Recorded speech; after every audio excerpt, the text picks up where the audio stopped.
So, Brad, welcome to YogoJo podcast, and many thanks to our wonderful friend Sadhbir Khalsa from Harvard Medical School for introducing us.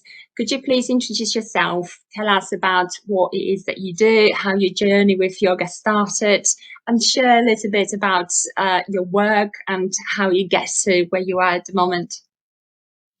So I'm Brad Smith. I'm a professor at the University of Houston in the College of Education in the Department of Psychological Health and Learning Sciences. One of my major labs is the Mindfulness, Wellbeing, and Spirituality lab, and one of our interests there is to study what works in helping, particularly students, be more effective. Having a higher well-being and how that is connected with spirituality and religion, and interested in spiritual development as associated with some mindfulness practices. I'm also the faculty advisor for the Mindful Cougs. So the University of Houston mascot is the cougar, and the Cougs is the nickname for that. And the Mindful Cougs is a student organization that my students in my lab started. And they do numerous yoga events or mindfulness events around campus. And we'll do yoga out by the fountain in the center of campus, or we'll do mindful bowling, or we'll do mindfulness workshops for groups. So we usually have a couple events like that going on a month. And their mission is to spread mindfulness around campus and around the community. So that's kind of the activist arm of our group, and I'm really excited about the work they're doing, which includes a program called the Mindful Ambassador Program, where they teach yoga or mindfulness at the beginning of classes, college classes, for about 10 minutes beginning of class, and that helps introduce students to the notion of mindfulness and gives them some brief practices to try out. My own background, my entry into mindfulness was just starting doing yoga myself about 15 years ago.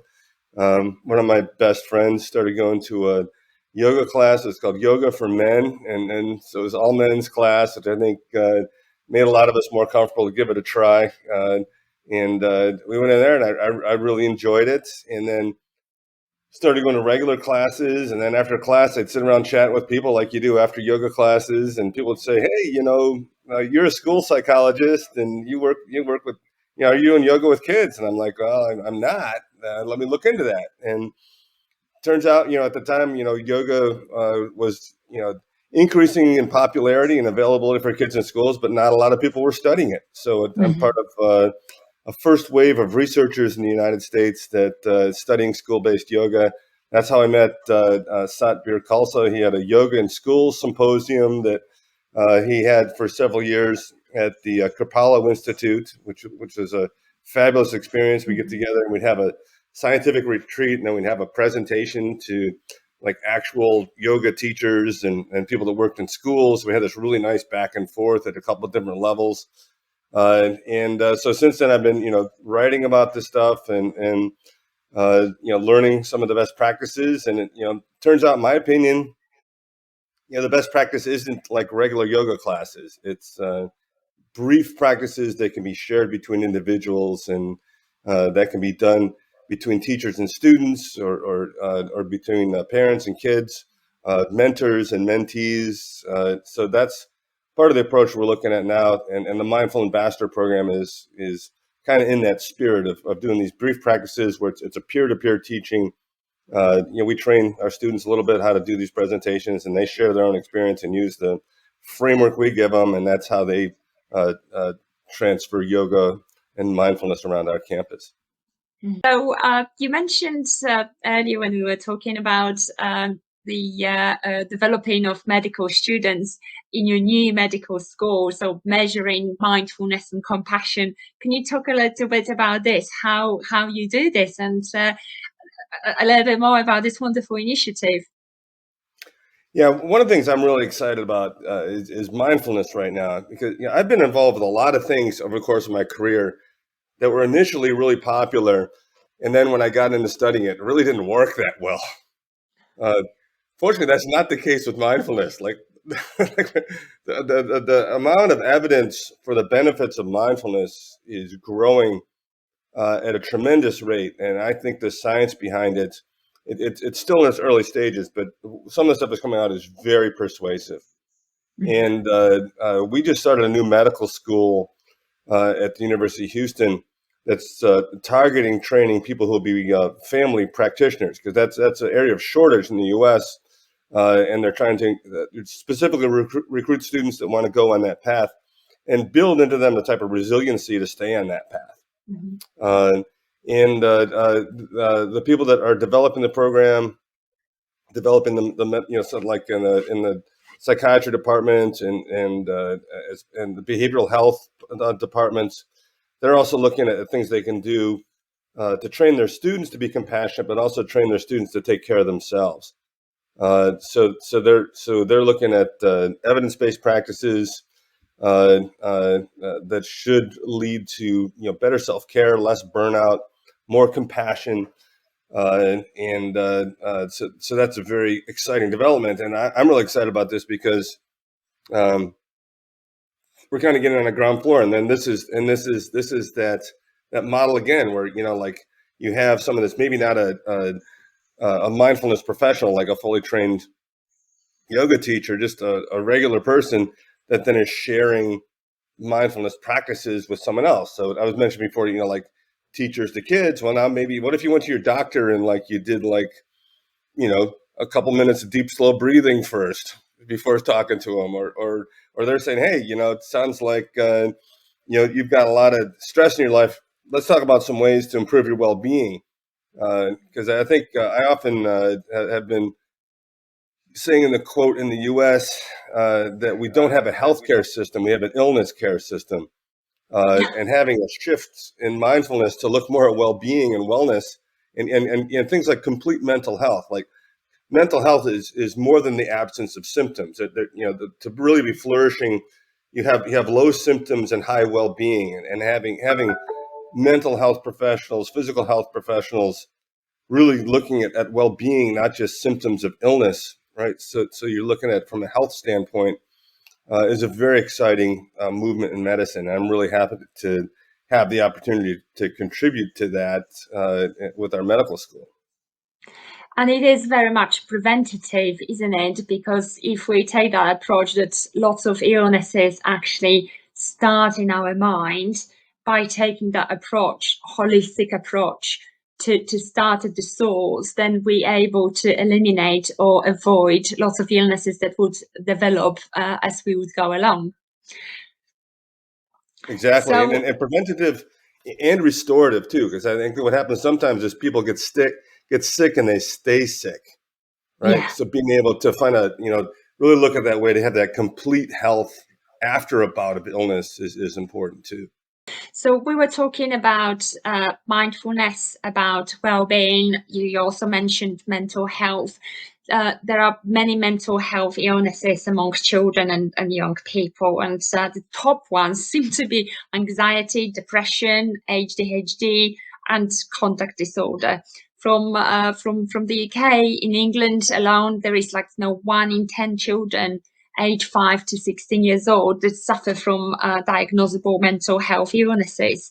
So can we talk a little bit about what you think it is happening and what are the root causes of that?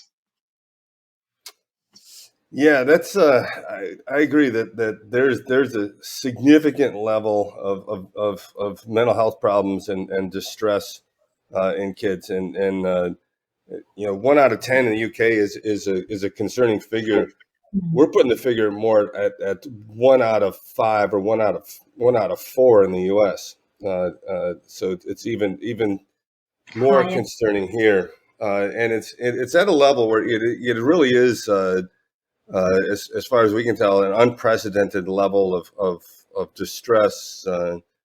Like right now, some of the normative levels of anxiety that are being reported by kids would have been considered in the clinical range in norms that were published 40 years ago. Yeah. So there's been a societal shift towards greater anxiety, and I'm sure the reasons for that are complicated and and would take a long time to figure out. But I think part of the solution is I think mindfulness can address that, and shifting again to a focus on well-being, so you can try to change stress that is being experienced as distress into stress that's experienced as eustress, which is like a positive. These are terms that Hans Selye used. And so I think we need to really find ways to make shifts and get people to adopt healthier approaches to dealing with day-to-day life. That one of my other areas of interest is I think this has contributed to the level of stress in the form of distress with kids is kids' lack of exposure to nature. And I'm very interested in finding ways for kids to get connected with and enjoy and experience the outdoors in a way that then has restorative effects for them in the rest of their life. But that's just we've done so many things in our schools in the U.S. I don't know how it is in the U.K., but we've reduced things like recess or when kids get to go out and play, or things like art classes and stuff like that. So school is just a drag. And I think that is what contributes to a lot of kids' distress is that, we have a lot of kids that they're just so worried about performance, and they become human doings. They're kind of judge themselves based on their last test performance instead of, who they are. And one of our leaders in school-based mindfulness in the U.S. is actually Goldie Hawn, the actress Goldie Hawn. And she started a program called Mind Up, and they have a Mind Up curriculum. And one of my favorite Goldie Hawn quotes, which really gets at that human being versus human doing thing, is that, people would ask her when she was growing up, what do you want to be when she was a kid? They would ask her, what do you want to be when you grow up? Expecting her to say like, a nurse or a teacher or you're an actress or something like that. And her answer was, I want to be happy. Which just confounded adults. Like, well, no, what do you mean? That's not a job. no. Yeah, let me ask you that question again. Like, and because we're so much about doing rather than being, and that's part of the shift of mindfulness is away from just doing to being. And I think if we can have kids do that more, we can cut down a lot of this stress. Cut down, so we'll see lower levels of clinical anxiety, less clinical depression. You'll still have kids with ADHD, but they'll be in an environment they can cope with better. Like, so ADHD isn't really cured, but the environment that they're in makes a big difference how they respond. And if you have them in an engaging environment that gives them a chance to take breaks and gives them some nature and, a chance to calm down, they can actually do pretty good. But when it's all day, like sit and study for the test, that's almost the perfect environment for detecting ADHD. Yeah. So some of it is changing how kids respond to the environment. Some of it is changing what the environment is around them. And that involves, changing how parents deal with kids around school. So I love the idea of parents doing mindfulness with kids. It's like, hey, before we talk about a report card, let's do some deep, slow breathing first, right? Yeah. or before we have a big conversation about, how this challenging problem is at school, let's do some yoga, right? Yeah. And get ourselves in a good peace of mind. Teachers, instead of dealing with, discipline problems, prevent them by doing mindfulness in class. School leaders having the wherewithal to say, hey, we need to create opportunities for our teachers to learn how to do this with the kids and have the space in schools and permission to do these things. People in the political spectrum saying, we want to have a society that promotes well-being instead of just trying to, deal with symptoms and problems when they come up, and instead of dealing with headaches by giving people, aspirin or some other pain reliever, try to figure out what the underlying problem is, and also trying to figure out like what's the opposite of a headache, right? And how to get people in that state. So there's there's a lot of stuff that needs to be done. A lot of it can be done at the individual level, but it's got to blow up across society for that to really take hold and sustain and really make a big difference for everybody. I like your approach that it needs to be that school home interaction, and because kids, that's their environments, that's where they function. And then when we talk about for instance, anxiety or addictions, or kids becoming ill with or developing ADHD, so I can see that with my own boys, that if you don't push them outside, they will not go. They're happier to sit in front of in front of their devices, and playing different computer games. And if you a parent who's not very aware, or for whom it is kind of convenient, because sometimes we're just tempted to just get the kids off the side and get on with our day, because we're stressed as well, we're under pressure, we kind of chased by deadline, we need to focus on doing as well. So if we kind of conveniently push the kids towards the devices, then we kind of creating problems for ourselves. So that manifestation of poor mental health and addiction, so that's a serious epidemic in our societies. And there will be just so many kids and teens suffering, not just from addiction to technology, but also eating disorders, alcoholism, or even drugs abuse, that then kind of funnels into relationships that then become as a result abused as well.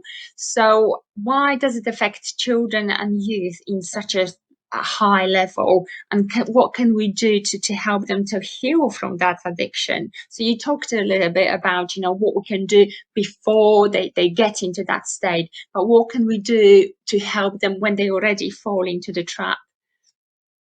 Yeah, well, although a lot of parents of teenagers or middle school age kids might think that like their kids aren't really listening to them, paying attention to them. They kind of realize that with the younger kids, but the reality is kids are really highly attuned to the adults in their life. Yeah. And if the adults in their lives are stressed out, that trickles down to the kids, and it trickles down, in the ways the adults interact with them. But also the biggest part is how the adults, set an example, right? So, one of my colleagues I work with, she's a school principal. She started doing yoga that actually came in and taught with her in the afternoons for her and her teachers. And actually, parents started coming in, and like grandmothers were coming. So we have like 3 generations of people from the community doing yoga together. Yeah. The after we started doing that, the number of suspensions went down at her school dramatically. And when she tried to think why was that the case, she said it's because she was calmer. Right? So she often, like a kid would get sent to the principal, they'd have a very tense interaction that would escalate things, and the kid would end up, getting suspended. She would then, but she learned to start taking the time to calm herself down, and then she would take some time to calm herself down with a kid, and then they'd have a real problem-solving discussion, right, and keep the kid in school. So that type of interaction between adults is so important for mental health, and in the short term, and then the long term, kids look at how parents deal with stress and cope. And if the parent comes home and says, "Oh, I had a hard day at work, let me have a couple of drinks," okay, they learn that's the way to cope with stress. If the parent comes home and says, "Hey, I'm in the middle of a pandemic, I'm kind of stressed out, I'm going to start doing more yoga," they're gonna be like, "Hey, that's the way to deal with stress," and then they're gonna want to maybe do that with the parent, right? So in the short term and the long term, yeah, there's a lot of effect of the kids seeing the adults, and if the adults are effectively using things like mindfulness as an alternative to some problematic things like drinking as a method of mood control, or eating as a method of mood control. That's another thing a kid might see. You mentioned overeating before. The parents say, I have a stressful day at work, so I'm gonna like eat a whole pie now. That, and I mean like big American sized pie. Like, and I know you have like regular like meat pies in Great Britain. I'm talking like this would something, like a fruit pie that normally be like, 8 servings, right? And they eat it by themselves. That type of overeating. Yeah. I've also read that you are a great believer in yoga being a vehicle to promote school mental health.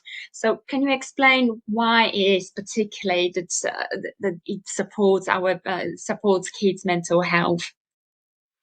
Well, some of the research that we're getting now, and I haven't seen this with kids per se, but it's being done with adults, and part of that is because of the type of research you can do with adults in terms of asking adults to do certain things or having certain scans or procedures.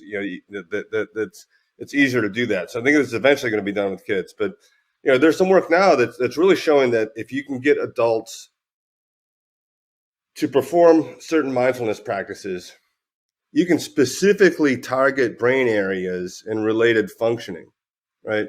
So there's a study that was done in Germany by Volk and colleagues, where one approach was teaching a mindfulness meditation that was about being more compassionate and empathic with other people.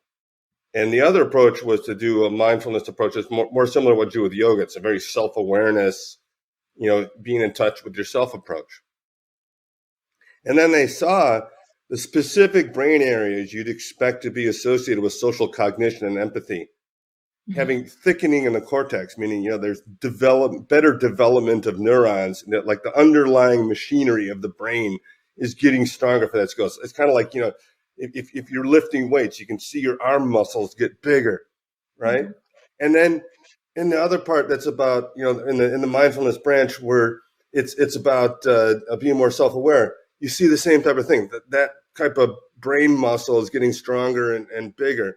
And then when people do actual tasks, right, they show that they're actually now better at those tasks. They're better at recognizing facial expression. They're better at detecting body positions and body awareness. So a reason to be excited about this is that this isn't just like, sometimes you can be fooled by research and certain people that are good at a certain thing gravitate towards a particular practice, right?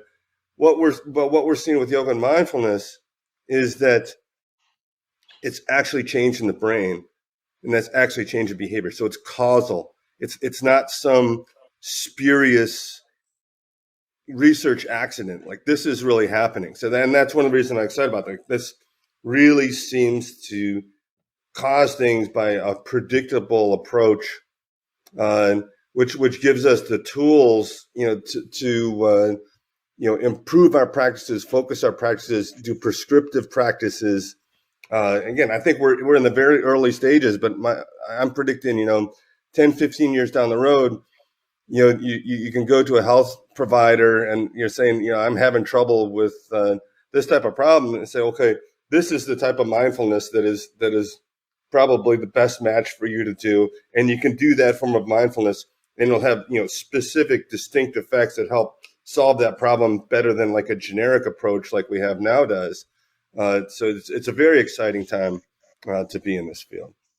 So that's really fascinating what you said in terms of our brain, our mind reacting to certain exercises, to certain poses, to certain practices. Can we just carry on with that for a moment?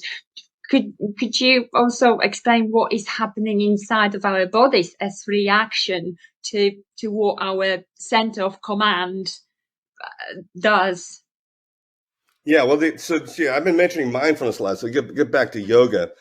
So when you start working the body, with yoga and connecting, so I think some of the things that go on in yoga that are really beneficial is connecting the breath with the movement, which brings you into the present moment awareness. So then that's a mindful state. But then you also, start to develop, increased strength and flexibility, which then actually increases and improves your sensory repertoire. So a lot of times when people think about senses, they think about 5 of the most obvious senses, right? So,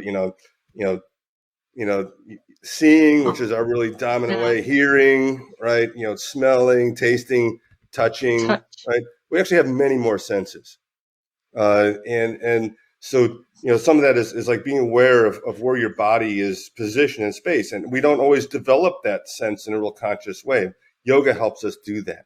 Like our sense of balance, like yoga helps us do that, as well as training the muscles to be, so a lot of times we think of like, we go work out our big muscles, but we don't work on the stabilizer muscles, right? Mm-hmm. And like one of our best stabilizer muscles is our core, right? And a good yoga practice develops your core, which has all kinds of health benefits, right? Yeah. So yeah, that is one of the things I like about yoga is then you develop this improvements in your brain and ability to self-regulate, and then improvements in the body in terms of the type of strength and flexibility that has all kinds of health benefits. I wish I had known about yoga when I was playing lacrosse in college, because I would have been a much better lacrosse player. I would have been. I think I would have been stronger in my core. More clear with being able to be aware of where the ball is, and to prevent and recover from the jostles and stuff you get playing lacrosse. So I wish I had known that then, but I'm glad I know it now. So it's never too Yeah, late. well, I feel very much exactly the same, but I'm also thinking, what a paradox that we need to go through all these painful lessons in our own lives. We need to gather certain amount of experience to kind of reach a conclusion of, or start looking for alternatives. And how beautiful it would have been if we'd known about all these benefits earlier when we were younger. So for our kids, it's almost like, that generational responsibility to introduce them to something that is good. And it's almost like an insurance policy for their life. So then later on in their life, they avoid doing what we're doing. And actually, we're creating a generation of people that are completely different from us, but different in a better way. Yeah, I agree, and I'm still working on that with my family. So when I'm going to get together with them for 4th of July weekend coming up, and usually when we go out and practice yoga, it's mostly my generation doing it right now. We go out on the porch overlooking the lake, but some of the kids are starting to are so the high school kids didn't seem that interested when they're in high school. Maybe they're too school, but the college kids are starting to come around a little bit. So we're trying to spread that, but. That's a real just informal way, but yeah, that's coming back. Like, a lot of kids look at our generation like, okay, you learned the hard way. Yeah. Well, and I can see that. Maybe we'll try some of the stuff you figured out that worked. Yeah, but I can see that with my youngest, so Freddie is only 8, and it is just absolutely fascinating how flexible he is, how easy things are for him. He looks at me and says, "Mom, you're just not doing that properly. You should be doing this, and this way." I said, "Well, Freddie, I can't stretch that much. It's taken me a few years to get to where I am now." Well, but that's not difficult. But then I look at his older brother, he's only 3 years older, and you can see how those skills are just gradually disappearing. So he's not as flexible, he's not as quick to do things, but then his balance improves. Whereas Freddie, 8-year-old, he struggles with his balance. He's extremely flexible, but then the older you get, I think you're losing flexibility, but you're gaining balance. But then my oldest, he's just completely like, he couldn't even touch his toes when we started last year. And it was frightening because he's very active in his football, in his rugby. He loves cricket, he loves swimming, but it still doesn't mean that you have that ability to kind of create space in your body and stretch your body to make it healthy and good in a yogic way.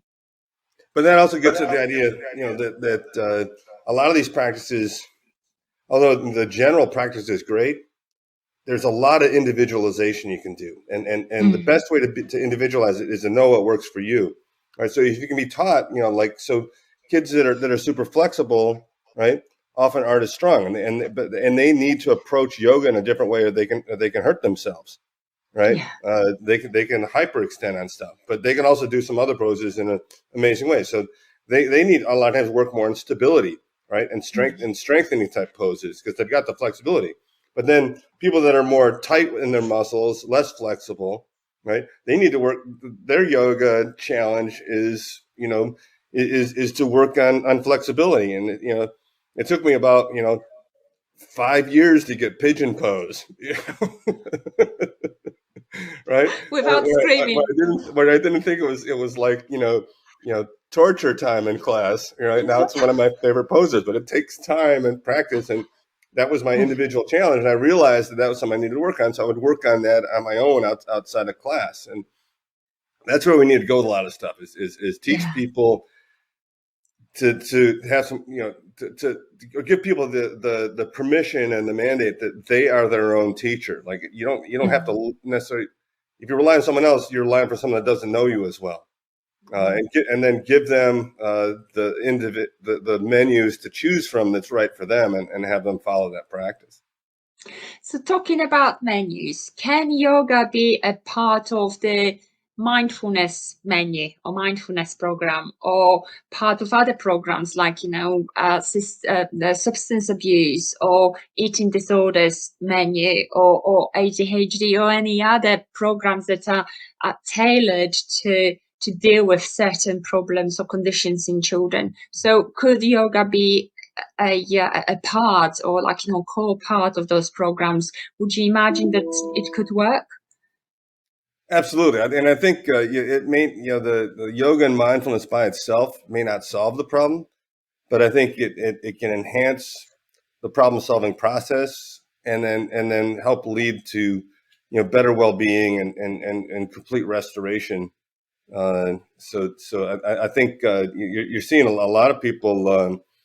Some of the therapies. One of my favorite technologies in mental health is called motivational interviewing, and that's a really it's a great approach to listening, and you can see them shifting to more of a kind of compassionate, mindful approach over time with this, and I think you're seeing that in some other health fields, like with training the doctors in our school of medicine to be compassionate and have that listening, and that listening is really facilitated through a lot of mindful practices, and I think what some people use yoga and think the original use of yoga, and it works pretty good for this, but yoga helps prepare the mind for meditation, right? So if you have a yoga practice, and my bet, and this is true for me, if you have a yoga practice, and then you practice mindfulness after after being mindful and doing breath and movement with your body, then you're even more prepared to do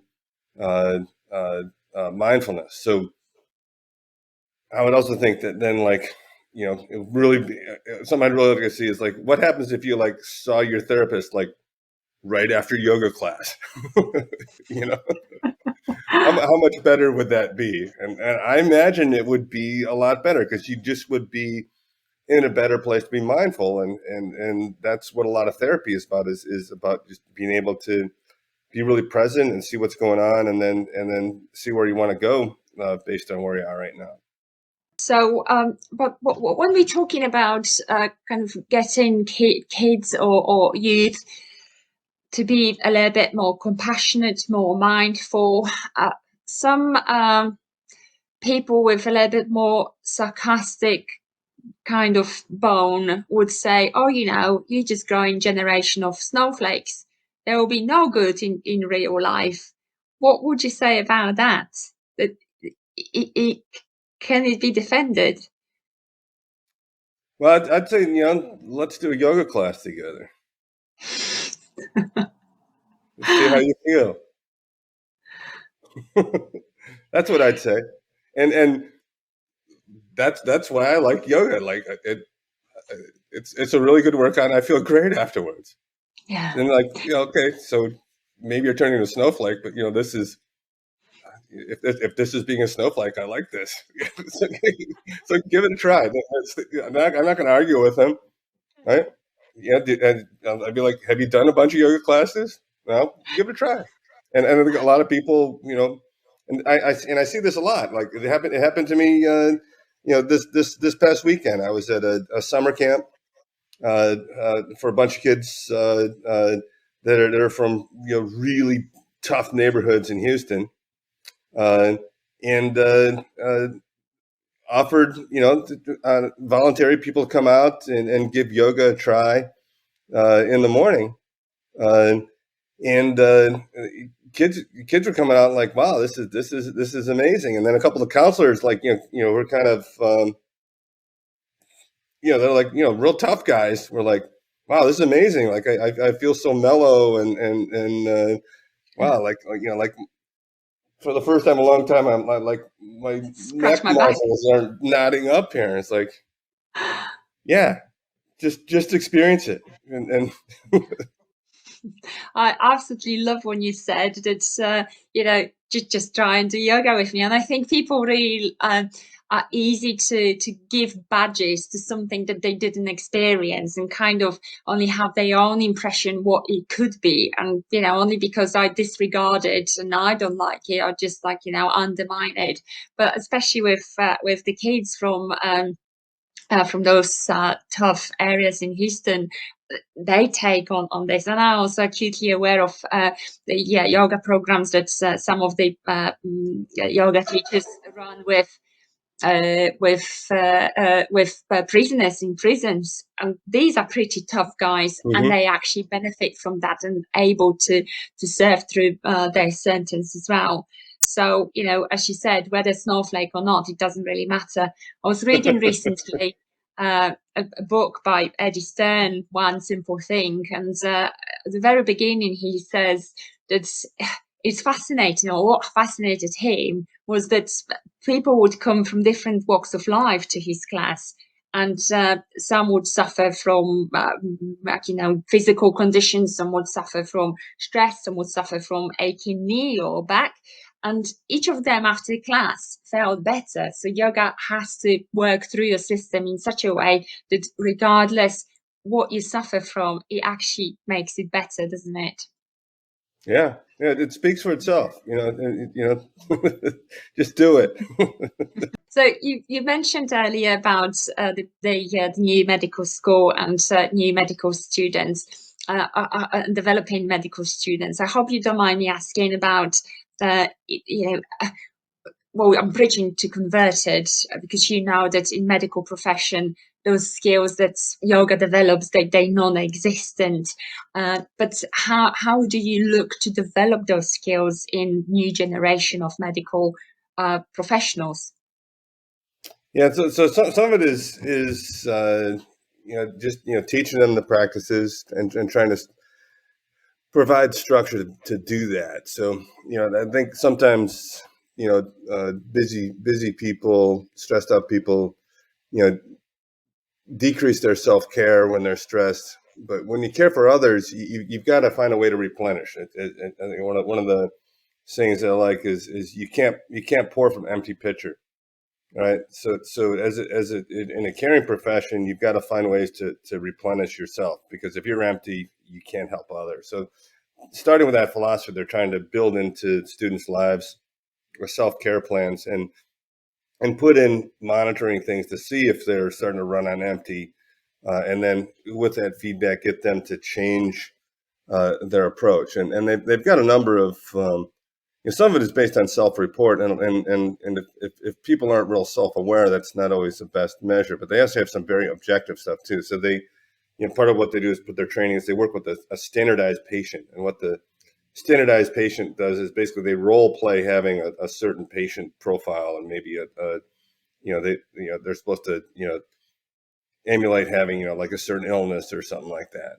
And they observe the students interacting with these standardized patients, right?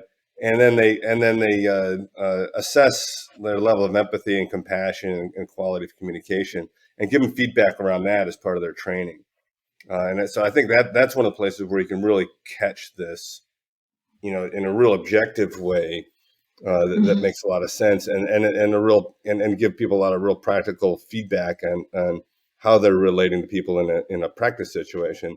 And then later on, they'll be observed actually, interacting with real patients, and also continuing to get, if they continue to get reinforced about those skills, then that can give them feedback on, what level of self-care they need in order to be able to have the quality of interaction we'd like them to be having with patients, real or, training patients. Mm. So there are mechanisms to introduce yoga to schools, to medical schools, to higher schools, to universities. But how do we drive yoga into homes? So how can we use yoga as a vehicle to bring families together, and how to encourage moms, dads, and children to practice together? Do you have any tips or guidance, or maybe some of your personal experience to share? Yeah, the biggest thing is just giving people permission to try it. Like, a lot of people think, you got to, go out to the store and buy a yoga outfit and then sign up at the yoga studio and then drive to the yoga studio and have a, highly certified teacher, teach you a yoga class, and then, go through all that process. Or just teaching people, look, yeah, stand on one leg and think about what you're doing, or just deep, slow breathing, connecting some breath and movement, just, inhale, open up your arms, exhale, bring your arms back together. Just give people some permission to just do stuff like that. And then, and then give them permission to do it with others. So, so when they get comfortable doing it. So, like, just brief tip sheets, little videos, stuff like that. So there's a nice parenting program called the Triple P Positive Parenting Program. I don't know if you've heard of that. But they've got this great approach where it has like levels of engaging people. And some of it is that these tip sheets or little videos or media level stuff. It's kind of like a public health, just put that out there. And I think, taking that type of approach to just give people permission to do this with themselves and then do it with their kids. So, Brad, would you have like one takeaway message for families, for kids, for mums, dads, who are watching us and kind of, need a dose of encouragement? If you want your kids to take better care of themselves, take better care of yourself. Because the kids will see that, and then they'll also experience the fact that you have more in your pitcher to pour from to them. So as we look around, like, a lot of times, parents are willing to do all kinds of stuff for their kids, but won't take the time for themselves, right? And as a parent, that's one of the number one things you can do. As one of my meditation teachers said, and it's got to flex with times of stress. So as one of my meditation teachers said, you should meditate for 10 minutes a day, except when you're too busy. And then you should meditate for an hour.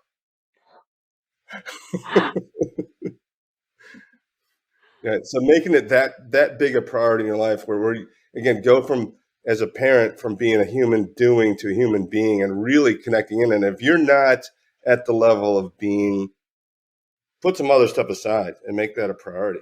And your kids will see that, and they'll benefit from it in many ways. I love that. I love human being rather than human doing. Absolutely fantastic. Oh, Brad, thank you so much for all these wise words, for your experience, and for everything that you shared with us. It was absolutely magnificent and true pleasure talking to you. Thank you so much for that. Well, thank you. This is a lot of fun. And I'm pretty excited about what you're doing. So I love this idea of bringing families together and bringing communities together, and better, and healthier and flourishing with yoga and mindfulness. So I hope this work helps inspire others to get involved and be part of this, and move forward and make our world maybe not less stressful, but it's positive stress. We're happier, we have higher well-being, healthier through that. Wow.